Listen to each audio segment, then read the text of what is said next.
Properties illegal आहे, परंतु मी ज्यावेळेस नकाशे काढून बघितले, देशपांडे साहेब, मी ज्यावेळेस बघितलं की हे इल्लीगली चालू आहे आणि लोक इतके भयभीत होते, म्हणजे ज्यावेळेस नाही का गब्बर आया, सिंगम आया पिक्चरमध्ये पाहायचो तसं महापालिका का स्क्वॉड आया, अरे लोक घाबरले.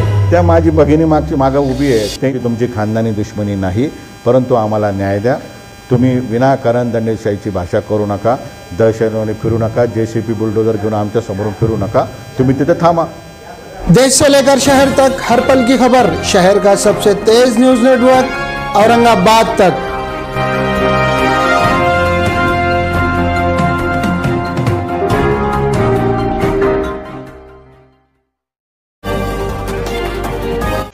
बाजारपेठेचं झालेलं नुकसान, रोजगाराचं झालेलं नुकसान,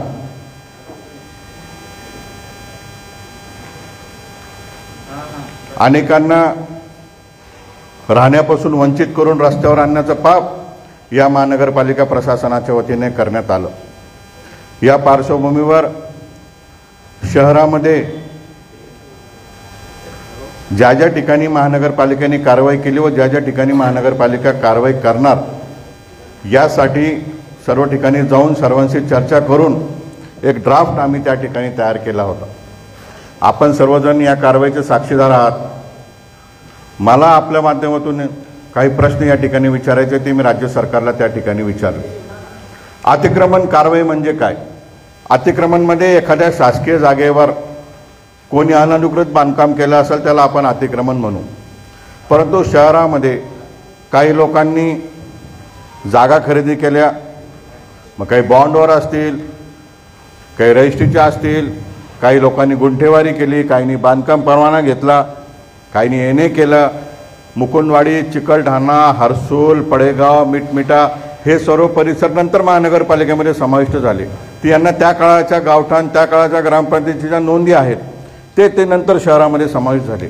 या सर्व गोष्टी न बघता महानगरपालिकेने बेधडकपणे कारवाई केली. आपल्या माध्यमातून एक गोष्ट मला स्पष्ट करायची आहे, ही कारवाई करत असताना कृपया त्यांनी अतिक्रमण कारवाई याला म्हणू नये. कारण एखादा व्यक्ती आहे, त्या व्यक्तीचं स्वतःचं मालकीचं घर आहे आणि त्याच्या घरासमोरची रुंदी जर 3 वेळेस वाढवली, शहरामध्ये आत्तापर्यंत 3 नकाशे अस्तित्वात आले. पहिल्या नकाशाला रुंदी वेगळी होती, दुसऱ्या नकाशाला रुंदी वेगळी, तिसऱ्या नकाशाला रुंदी वेगळी आहे. या तिन्ही रुंदी जर तुम्ही तुमच्या मनाप्रमाणे बदलाल, विकासाच्या नावाखाली बदलाल, तर माझी व शहरातील नागरिकांची जबाबदारी नाही की प्रत्येक वेळेस आम्ही आपल्याला मोफतमध्ये जागा द्यावी. महानगरपालिकेकडून काय अपेक्षित होतं? क्रमांक 1, जो नवीन नकाशा आज प्रसिद्ध झालेला आहे परंतु तो अंतिम स्वरूपात आलेला नाही, तो अंतिम स्वरूपात यावा याची वाट पाहायला पाहिजे होती. क्रमांक 2, जर तुम्हाला रस्त्याची रुंदी वाढवायची होती, वेट वाढवायची होती, तर त्या लोकांना तुम्ही नोटीस दिल्या पाहिजे. अधिग्रहणची प्रक्रिया पार पडली पाहिजे. हे मी म्हणत नाही. संभाजीनगर हायकोर्टाच्या खंडपीठाचे 2 आदेश त्या ठिकाणी आहे. 1 क्रमांकाचा आदेश हर्सूल या ठिकाणी मिळाला, 2 क्रमांकाचा आदेश चिकलठाणा मुकुंदवाडी या ठिकाणी मिळाला. कोर्टाने देखील सांगितलं की तुम्ही सुप्रीम कोर्टाच्या गाईडलाईन्स प्रमाणे लोकांना मोबदला द्या आणि त्यानंतर त्या ठिकाणी जागा अधिग्रहण करून कारवाई करा. माझ्या माहितीप्रमाणे नारेगावच्या तोडणीपर्यंत कुठल्याही नागरिकाला नोटीस देण्यात आलेली नाही.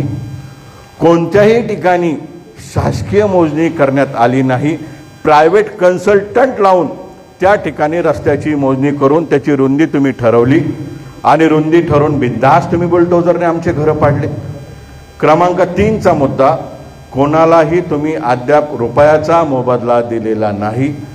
यावर महानगरपालिकेने स्पष्टीकरण देणं अपेक्षित होतं. मी त्यांना वारंवार आवाहन करत होतो, परंतु त्यांनी कुठलीही कारवाई त्याच्यात न करता दडपशाही दहशतीप्रमाणे आमचे घरं तोडले. राज्याचे मुख्यमंत्री आदरणीय देवेंद्र फडणवीस साहेबांची मी भेट घेतली. साहेबांना मी विनंती केली. विनंतीमध्ये मी स्पष्टपणे सांगितलं की रस्त्याची रुंदी वेळोवेळी वाढली, याच्यामध्ये नागरिकांची चूक नाही. खंडपीठाने आदेश दिला त्याप्रमाणे तुम्ही कारवाई केली नाही, ही चूक महानगरपालिकेची झाली। तसेच एक गंभीर प्रकरण मी साहेबांच्या लक्षात आणून दिलं की शहरामध्ये अनेक प्रॉपर्टीजचे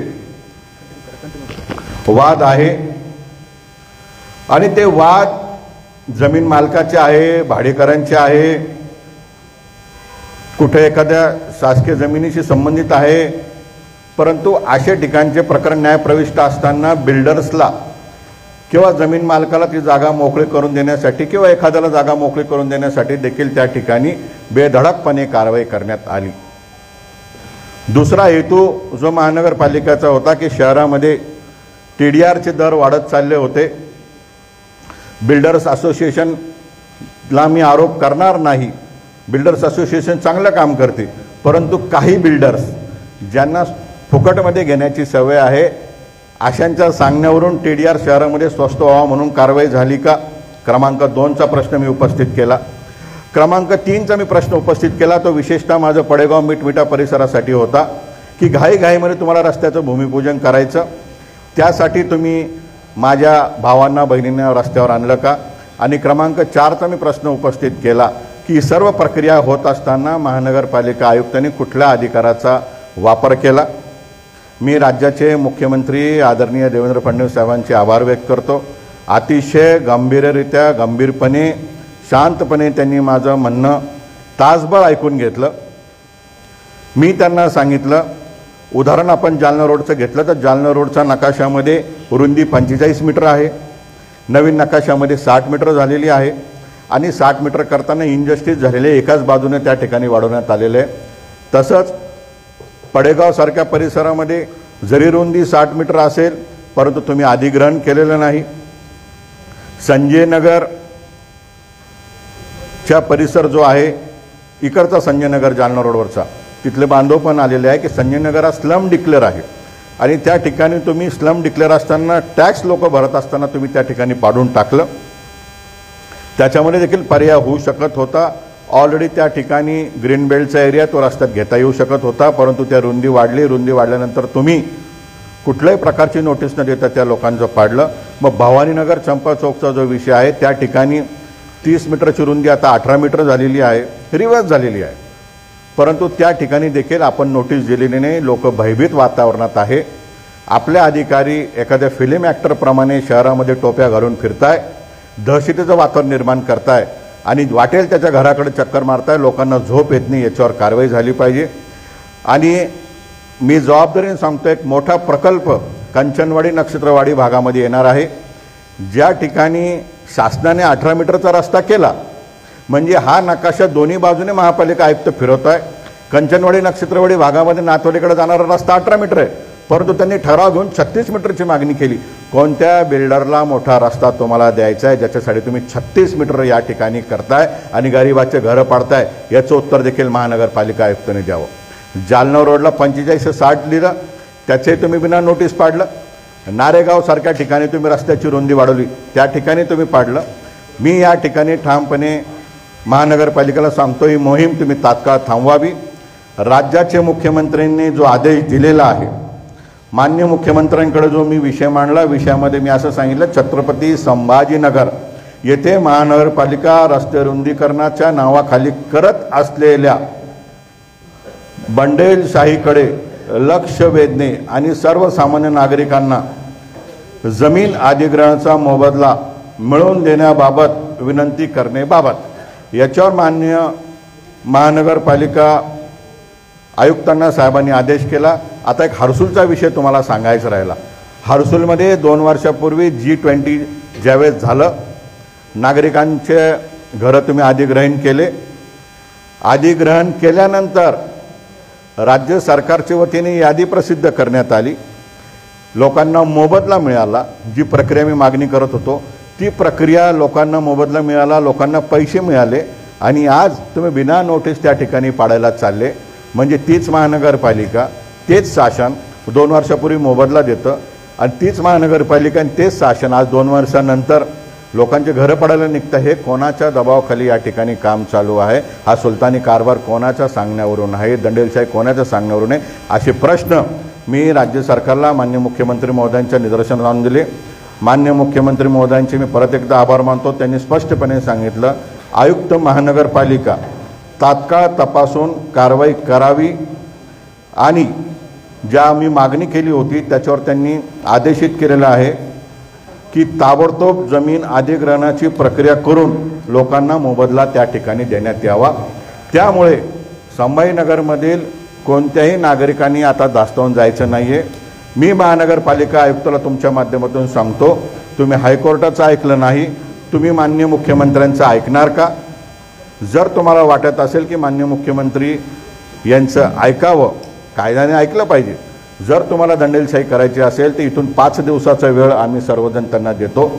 या 5 दिवसामध्ये त्यांच्याकडनं काय कारवाई अपेक्षित आहे, माननीय मुख्यमंत्री महोदयांनी जो आदेश केला त्याप्रमाणे तात्काळ मुकुंदवाडीपासून तर पडेगावपर्यंत सगळ्या शहरामध्ये जिथे जिथे तुम्ही पाडलं त्याची यादी प्रसिद्ध करा। त्या लोकांना मोबदला मार्केट रेटप्रमाणे दुप्पटीचा द्या। ज्या ठिकाणी तुम्हाला पाडायचं आहे पहिले शासनाकडून त्या नकाशाचं कन्फर्मेशन घ्या, तो नकाशा अंतिम स्वरूपात येऊ द्या, फायनल होऊ द्या, त्यानंतर तुम्ही पुढची कारवाई करा। इथून 5 दिवसाचा आम्ही तुम्हाला वेळ देतो। 5 दिवसामध्ये तुम्ही जर ही कारवाई थांबवली नाही तर आम्ही तुम्हाला शहरामध्ये फिरू देणार नाही। हे स्पष्टपणे नागरिकांच्या वतीने माझं त्यांना सांगणं आहे, कारण तुम्हाला कुठलाही अधिकार नाही। शासन गांभीर्याने घेत आहे, राज्याचे मुख्यमंत्री गांभीर्याने घेत आहे, राज्याचे मुख्यमंत्री आदेशित करताय की ज्या नागरिकांचे तुम्ही घरं पाडले त्यांना तात्काळ मोबदला द्या आणि प्रक्रिया फॉलो करा। हायकोर्ट तुम्हाला 2-2 वेळा सांगतंय शासकीय जमिनीवर अतिक्रमण असेल तर त्या लोकांना देखील स्थलांतरित करावं, त्यांना प्रधानमंत्री आवास योजनेअंतर्गत तुम्ही घरं द्यावी। कलेक्टर ऑफिस समोर लोक हरसुलचे बसलेत, त्या माता भगिनी रस्त्यावर बसलेत, त्यांना तुम्ही घरं देणार नाही, त्यांची तुम्ही व्यवस्था करणार नाही। ही कुठल्या प्रकारची दादागिरी आहे याचं उत्तर महानगरपालिकेने द्यावं। त्यामुळे मी आपल्या माध्यमातून स्पष्ट करतो, राज्य सरकारने स्पष्ट आदेश दिलेले आहे की अधिग्रहणाची कारवाई करावी, नागरिकांनी याच्यामध्ये भयभीत राहता कामा नये। दुसरा महत्त्वाचा मुद्दा, मी थोडी माहिती घेतली, जवळपास 18 करोड रुपये पोलीस प्रशासनाचे जुनेच महानगरपालिकेला देणं बाकी आहे। म्हणजे महानगरपालिकेने जो पोलीस बंदोबस्त घेतला त्याचं जुनं पेमेंट त्यांनी 18 करोड रुपये केलं नाही, आता नवीन किती असेल। त्यामुळे माननीय पोलीस आयुक्त साहेबांना विनंती करतो की ज्या ज्या ठिकाणी आपण पोलीस बंदोबस्त देणार असाल त्या ठिकाणचे नकाशे आपण तपासावे, माननीय उच्च न्यायालयाचे आदेश आपण तपासावे, नागरिकांचं काय म्हणणं आपण तपासावं व राज्याच्या मुख्यमंत्र्यांनी काय आदेश दिला हे आपण तपासावं, त्यानंतर पोलीस बंदोबस्त द्यावा। तुमचे जुनेच 18 करोड रुपये बाकी आहे, ते पब्लिकचे पैसे, ते कुठल्या कॉन्ट्रॅक्टरला डुप्लिकेट बिल काढण्यासाठी पैसे नाही, ते पैशाची वसुली देखील पोलीस प्रशासनाने करावी अशी मी देखील त्यांना विनंती करतो। आणि राज्य सरकार माननीय मुख्यमंत्र्यांचे मी आभार व्यक्त करतोच आणि कोणीही भयभीत राहू नये असे मी सर्वांना आवाहन करतो।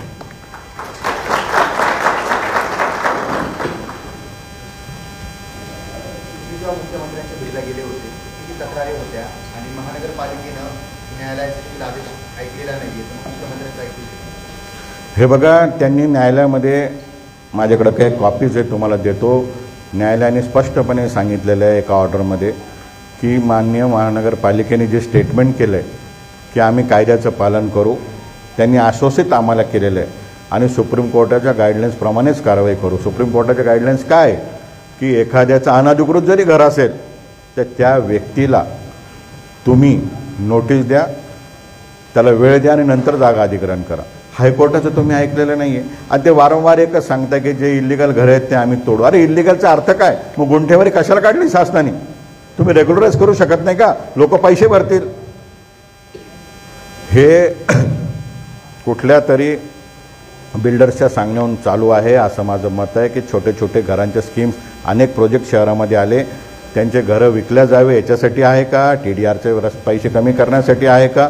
का कुठल्या कॉन्ट्रॅक्टर्सला कमिटमेंट केली महापालिका आयुक्तांनी की तुम्हाला रस्त्याचे टेंडर देतो याच्यासाठी आहे का? हे आम्ही 5 दिवस वाट बघू। मुख्यमंत्र्यांचं त्यांनी ऐकावं, ही मोहीम थांबवावी। ही मोहीम याच्यासाठी थांबवावी की तुम्ही आत्तापर्यंत तोडफोड केली त्याचा मोबदला द्या आणि परत तुमची कारवाई सुरू करा। लोकांना मोबदला द्या, लोक घरं द्यायला तयार आहे, जागा द्यायला तयार आहे, दुपटीने पैसे द्या। तुम्ही पैसे पण देणार नाही, दादागिरीने लोकांच्या घरी मार्किंग करशाल सकाळी वाटेल त्यावेळेसून तोडून टाकशाल. नारेगावला तुम्ही काय केलं? मार्किंग करून 4 तासात तोडलं. अरे कुठला कायदा आहे हा? हे महाराष्ट्र आहे. या महाराष्ट्रात हे चालणार नाही. आम्ही कायदा हातात घेणार नाही, परंतु कायद्याप्रमाणे तुम्हाला कारवाई करण्यासाठी भाग पाडू. आणि आपण जो प्रश्न विचारला की ते माननीय मुख्यमंत्र्यांचं ऐकतील की नाही, ते माननीय मुख्यमंत्री हे ठरवतील की 5 दिवसाच्या आत त्यांनी कारवाई केली नाही तर त्यांच्यावर काय कारवाई करावी.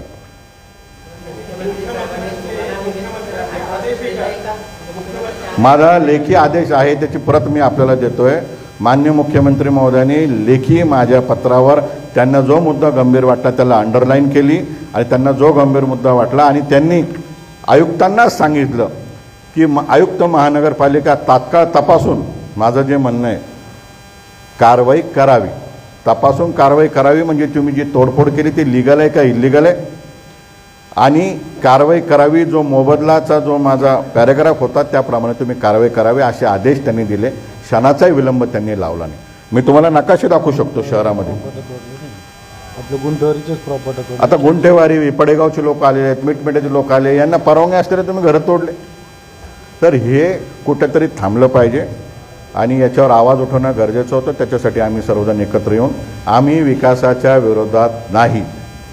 विकास याला म्हणता की प्रत्येकाला न्याय झाला पाहिजे. माझं घर पाडून विकास तुम्ही करू शकत नाही. मला रस्त्यावर आणून तुम्ही विकास करू शकत नाही. बिल्डर्सला TDRचे रेट कमी करून उपलब्ध करून तुम्ही विकास करू शकत नाही. भविष्यात कॉन्ट्रॅक्टर्सला रस्त्याचे मोठे टेंडर द्यायचे म्हणून तुम्ही विकास करू शकत नाही. विकास म्हणजे लोकांना लागणाऱ्या सुविधा.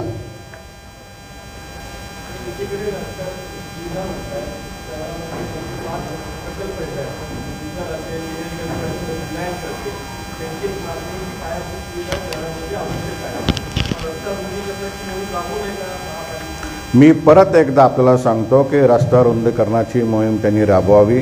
परंतु मग असं कायद्यात नाही आहे का की माझं घर रस्त्यात जात असेल मला मोबदला मिळू नये, मग मी काही शहर सोडून चालले जावं का? माझा मुद्दा आहे, रस्ता रुंदीकरणाला आमचा विरोध नाही. आम्ही या रक्ताचे आहोत की आम्ही रस्ता स्वतःहून मोठा करून देऊ. परंतु मी माझ्या आयुष्याची पुंजी जर त्या ठिकाणी लावली असेल तर मला मोबदला मागण्याचा अधिकार नाही का?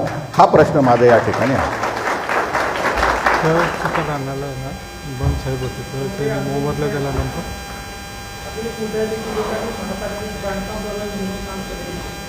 हे बघा, लोकांनी अनेक ठिकाणी महानगरपालिकेचे बांधकाम परवानगी घेऊन काम केलेलं आहे. आता माझ्या बाजूला फुलचंद भाऊ बसले, यांच्याकडे परवानगी आहे तरी यांचं तुम्ही तोडलं.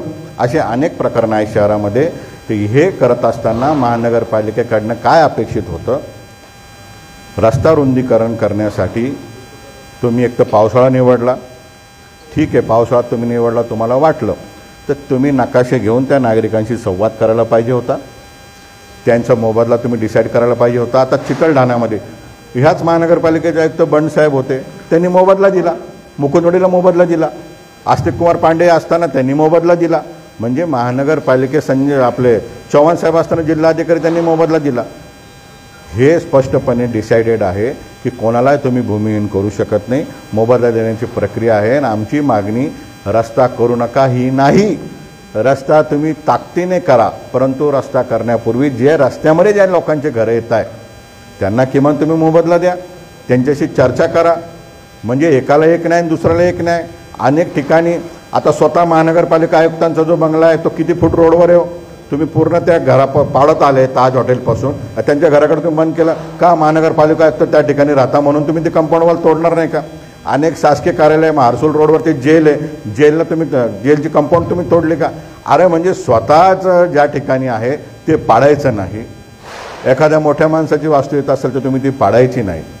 18 मीटरचा रस्ता तुम्ही 36 मीटर करण्याचा आग्रह धरायचा. शासनाने 30चा 45 केला तर तुम्ही त्याला मोबदला द्यायचा नाही. एक दिशा तुम्ही ठरवावी. महापालिका आयुक्तांकडून हे मला अपेक्षित नव्हतं. त्यांनी ते चांगलं काम करत होते. त्यांनी अनेक निर्णय शहरासाठी घेतले, परंतु अचानकमध्ये त्यांना काय घडलं की ते कायदा पॅक करून कपाटामध्ये त्यांनी ठेवला. याचं उत्तर माझ्यापेक्षा जास्त ते देतील. त्यांनी माननीय मुख्यमंत्री महोदयांच्या आदेशाचं पालन करावं. ही कारवाई थांबवून, मी स्थगिती म्हणत नाही, मी म्हणतो ही कारवाई त्यांनी तात्काळ थांबवून, आत्तापर्यंत तोडफोड केली. माझा तर स्पष्टपणे आरोप आहे.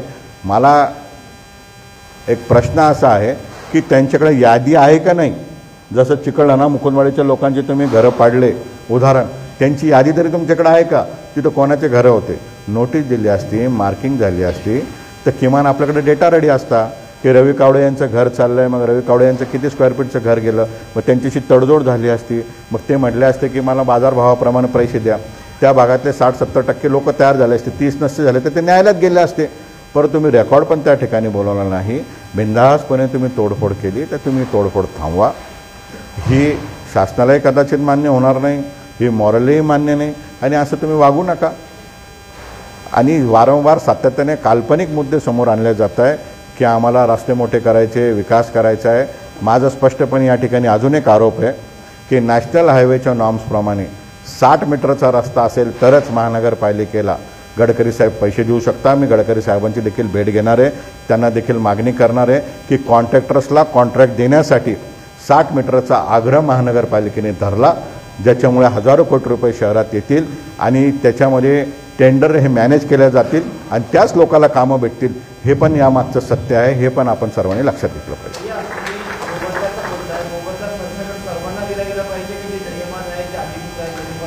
हे बघा, सुप्रीम कोर्टाने स्पष्टपणे गाईडलाईन दिलेली आहे.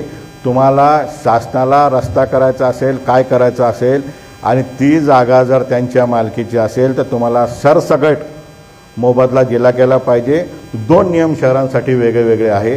पहिला नियम आहे की जर ग्रामीणची जागा असेल तर 3 पट 4 पट त्या ठिकाणी मोबदला दिला जातो, शहरात तो नाही, शहरात दुप्पटीचा आहे. दुसरा नियम आहे, जे नॅशनल हायवे शहरातून जातील त्या नॅशनल हायवेमध्ये तुम्हाला शहराची रुंदी ही ठेवावी लागती. एखादा नॅशनल हायवे 100 मीटरचा आहे आणि तो शहरातून चालला, the towns road should be shall be consider as town, म्हणजे शहरामधले रोड हे शहराप्रमाणे रुंदीत असावे, त्याला मोठं करण्याची गरज नाही. आलं लक्षात? जे रस्ते नॅशनल हायवे शहरातून जात आहे, परंतु ते हायवे शहरातून जात असेल तर त्याची रुंदी तुम्हाला वाढवण्याची गरज नाही. आता या ठिकाणी माननीय मुख्यमंत्र्यांचा आदेश आहे, हायकोर्टाचं 2 ऑर्डर आहे, हर्सुलच्या त्या ठिकाणी ॲक्युजेशन केलं त्याची ऑर्डर आहे, हे सर्व कागद त्या ठिकाणी आहे. तर कशासाठी महापालिका आयुक्त आग्रह करताय, कशासाठी हा बालहट्ट करताय, असा प्रश्न मी आपल्यासमोर त्यांना विचारतो.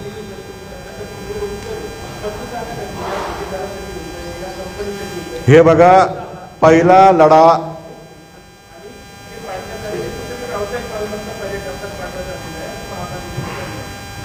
आता मला एक सांगा, माझ्या बाजूला हे बसलेत रवी कावडे, यांच्या आणि यांच्या आजूबाजूचे घरं पाडले, यांचे काय व्यावसायिक मालमत्ता होते का? घरं होते.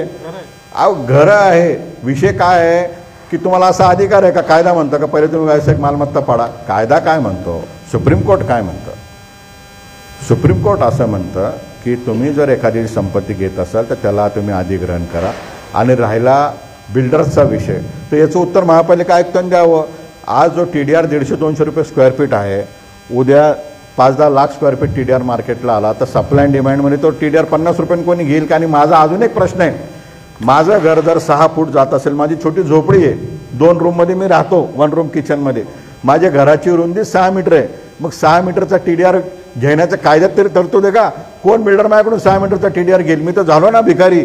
अहो म्हणजे तुम्ही आम्हाला रस्त्यावर बी आणणार, तुम्ही आमची दादागिरी करून जागा बी घेणार आणि तुम्ही आम्हाला साधा मोबदल्याची नोटीस देणार नाही, आणि तुम्ही आम्हाला मोबदला देणार नाही, आणि आम्ही प्रश्न विचारला तर तुम्ही विकास म्हणणार.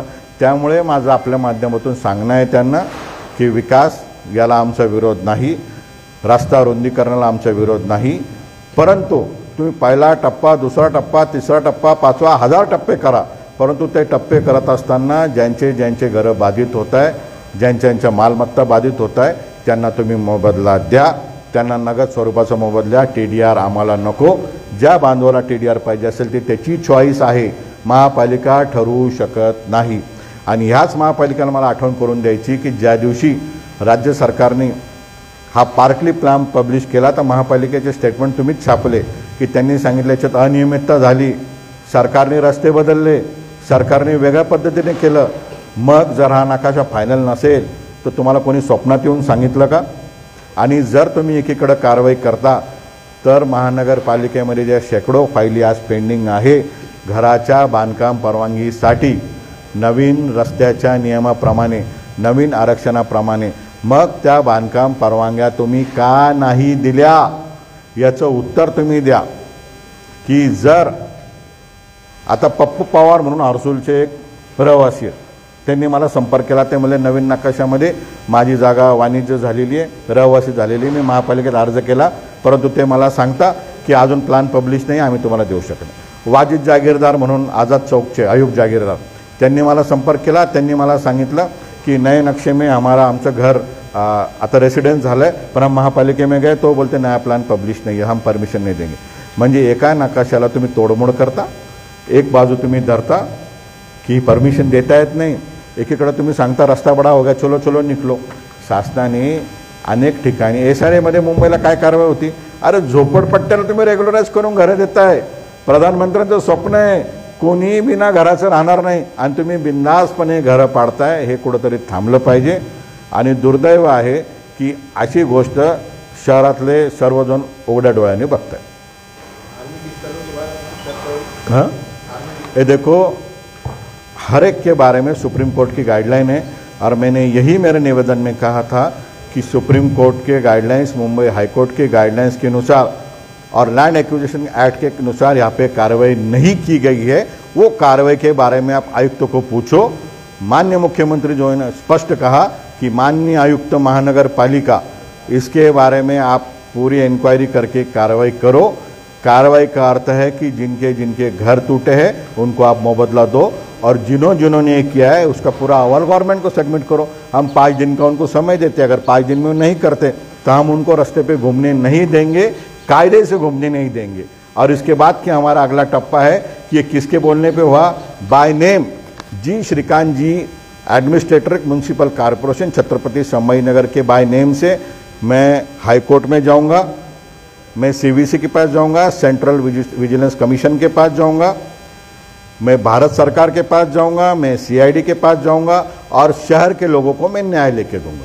मैं वापस स्पष्ट करता हूं, ये लोग बड़ा दिल करके बैठे हैं, ये कह रहे हैं कि हमारी मालमत्ता आपको लेनी तो लो, मार्केट से डबल पैसे हमको दो, जो उनका अधिकार है. रहिवाशांनी असा देखील आरोप केला की काही राजकीय नेत्यांनी जाणीवपूर्वक ही कारवाई करायला सांगितली होती, आम्हाला बेघर केलं. तुम्ही या आरोपाशी सहमत आहात? हे बघा, राजकीय लोकांना जनतेचे कामं सांगावं लागत असतात, राजकीय लोकांच्या त्यांच्या विजनप्रमाणे ते काम करतात. परंतु प्रशासन 2 गोष्टीने चालतो, एक राजकीय व प्रशासक. जर अधिकारी कुठल्याही गोष्टीचा विचार न करता काम करत असतील तर हे अतिशय दुर्दैवाचं आहे. नाहीतर महानगरपालिका आयुक्तांनी स्पष्ट सांगावं की कारवाई मी अमुक व्यक्तीच्या सांगण्यावर केली, आम्ही त्यांच्याशी बोलू. परंतु तुम्हाला सहीचा अधिकार आहे. तुम्हाला जशी प्रसिद्धी घ्यायची होती, तुम्ही शहरामध्ये फिरून प्रसिद्धी घेतली, तशी तुम्ही शहरामध्ये फिरून जबाबदारी घ्या. आमची तुमची खानदानी दुश्मनी नाही, परंतु आम्हाला न्याय द्या. तुम्ही विनाकारण दंडेशाहीची भाषा करू नका, दहशतवादी फिरू नका, JCB बुलडोजर घेऊन आमच्या समोरून फिरू नका. तुम्ही तिथे थांबा. हे बघा, लोकप्रतिनिधींचा मी सन्मान करतो, मी साधा ग्रामपंचायत सदस्य देखील नाही म्हणून मी त्यांच्या विरोधात बोलणार नाही. कदाचित त्यांच्या डोक्यात काही कल्पना असतील ते ठरवतील, परंतु मी एक सामान्य नागरिक म्हणून मला बोललं गेलं पाहिजे. मी ज्यावेळेस माझ्या डोळ्यांनी 4 दिवस ही कारवाई बघत होतो, माझा देखील असा समज होता की सर्व प्रॉपर्टीज इलिगल आहे. परंतु मी ज्यावेळेस नकाशे काढून बघितले, देशपांडे साहेब, मी ज्यावेळेस बघितलं की हे इलिगली चालू आहे आणि लोक इतके भयभीत होते, म्हणजे ज्यावेळेस नाही का गब्बर आया, सिंगम आया पिक्चरमध्ये पाहायचो तसं महापालिका का स्क्वॉड आया, अरे लोक घाबरले. त्या माझी भगिनी मागं उभी आहे, त्यांनी मला त्या दिवशी विचारलं, त्यांनी एकच सांगितलं मला की भाऊ, आम्ही आयुष्याची कमाई घेऊन हे घर केलं, बरोबर आहे, आणि आम्ही तुम्ही आम्हाला मोबदला बी देणार नाही का, हा साधा प्रश्न त्यांनी मला विचारला. तर माझं मत असं आहे की राजकीय नेत्यांनी त्यांची भूमिका ठरवावी. राजकीय नेत्यांच्या बद्दल मी काही बोलू शकत नाही. राजकीय नेते त्यांचं ठरवतील आणि तो बोलण्याचा मला अधिकार नाही. त्यांनी का भूमिका घेतली नाही ते जनता त्यांना विचारेल. उद्या महानगरपालिकेच्या निवडणूक पण जनता त्यांना विचारेल. परंतु हा राजकीय प्रश्न नाही, हा जिव्हाळ्याचा प्रश्न आहे. आणि या जिव्हाळ्याचा प्रश्न याच्यासाठी झाला आहे की 70% 60% लोक रोज कमवून खाणारे आहेत. कोणी 10-12 हजार रुपयाची नोकरी करतं. सगळ्यात पहिला प्रश्न, एवढा कमी पैशात घरच कसं चालतं. आणि ते नोकरी करता, रोजंदारीने काम करता, घरी आल्यावर त्यांना कळतं मी ज्या ठिकाणी बैठका घ्यायला चाललो तर मी बैठक 2 मिनिटात याच्यासाठी संपवतो की तो माणूस कुठेतरी 500 रुपये रोज काम करतोय, त्याचा 500 रुपयाचा रोज डुबतोय. आज एक शिष्टमंडळ मला भेटायला येणार होतं. त्यांनी मला सांगितलं की उद्या माझा जॉब आहे, मी संध्याकाळी आले चालेल. म्हणलं मी तुमच्याकडे येतो. याच्याकडे महानगरपालिका आयुक्तांनी बघावं. कॉन्ट्रॅक्टर्स, बिल्डर्स याच्याकडे न बघता, आणि शहराला तुम्ही पाणी दिलं याच्यावर आम्ही प्रश्न विचारायचा का नाही? तुम्ही आले तोपासून तुम्ही शहराला किती MLD पाणी दिलं, किती लिटर पाणी दिलं? 14 दिवस आड या शहरामध्ये पाणी येत आहे. तुम्ही पाणी द्यायला फेल झालात. फेल हा शब्द मी या ठिकाणी वापरतो. ते डायव्हर्ट करण्यासाठी तुम्ही मोहीम राबवली का? अनेक शंका कुशंका आहे. याचं तुम्ही आम्हाला समाधान करावं, तुम्ही प्रेसला संबोधित करावं, तुम्ही स्पष्टता द्यावी. आणि माननीय मुख्यमंत्रींचा आदेश आज किंवा उद्या त्यांना प्राप्त होईल. मला आत्ताच कॉपी मी मेलवर घेतलेली आहे. त्यांना आदेश तो प्राप्त होईल. त्यानंतर त्यांनी बैठक घ्यावी, त्यांच्या अधिकाऱ्यांची तात्काळ यादी प्रसिद्ध करावी. सांगावं मी इतक्या मालमत्ता पाडल्या, पहिल्या टप्प्यात एवढ्या पाडल्या आणि एवढ्या लोकांचं मी त्या ठिकाणी. आता ते नवीन सांगताय की ज्यावेळेस मला रस्ता करायचा त्यावेळेस मी रस्ता ताब्यात घेईल आणि मी त्या ठिकाणी मोबदला देईल. असं थोडी चालतं. म्हणजे राहता माणूस तुम्ही घरातून काढला, तुम्ही उद्या 100 वर्ष नाही करणार. तुम्ही एखाद्या प्रकल्पावर पैसे खर्च करून टाकणार, तुम्हाला रस्त्याची प्रायोरिटी वाटणार नाही. अहो संजय, आपल्या कैलासनगरच्या स्मशानभूमीचा रस्ता तुम्ही किती वर्षापासून मोकळा केला? तो तुम्ही रस्ता केला का? हर्सुलमध्ये G20ला तुम्ही रस्ता करायचा तो तुम्ही रस्ता केला का? तुम्ही रस्ते पण करणार नाही. स्पष्टपणे रोख स्वरूपाचा असावा. कारण RCC आणि TDRमध्ये अडचण अशी आहे की RCC आणि TDR घेऊन बिल्डरच्या दारात यांना बसावं लागेल आणि बिल्डरला वाटेल त्या रेटमध्ये यांना तो मोबदला सांगेल. तुम्ही नगद स्वरूपात हा मोबदला द्यावा, जे कोर्ट सांगते, जो अधिग्रहणाचा नियम आहे की 5 दिवसामध्ये. मला असं अपेक्षित आहे की आज किंवा उद्या त्यांच्याकडे माननीय मुख्यमंत्र्यांच्या आदेशाची प्रत त्या ठिकाणी उपलब्ध होईल. आदेशाची प्रत उपलब्ध झाल्यानंतर त्यांनी बैठक घ्यावी, त्यांनी यादी प्रसिद्ध करावी, त्यांनी किती तोडफोड केलं आणि त्यांनी सांगावं की इतक्या लोकांचं पाडलं आणि मी इतक्या दिवसात आर्थिक मोबदला देतो. त्यानंतरच दुसऱ्या घरांना त्यांनी हात लावा. तोपर्यंत तुम्ही घराला हात लावू नका. आम्ही तुम्हाला पाडू देणार नाही, कायद्याच्या भाषेत पाडू देणार नाही. आणि पोलीस आयुक्तांना देखील आवाहन करतो की तुमचे पहिले जुने 18 कोटी रुपये त्यांच्याकडून घ्या, कागदपत्र तपासल्यानंतरच नवीन पोलीस बंदोबस्त द्या.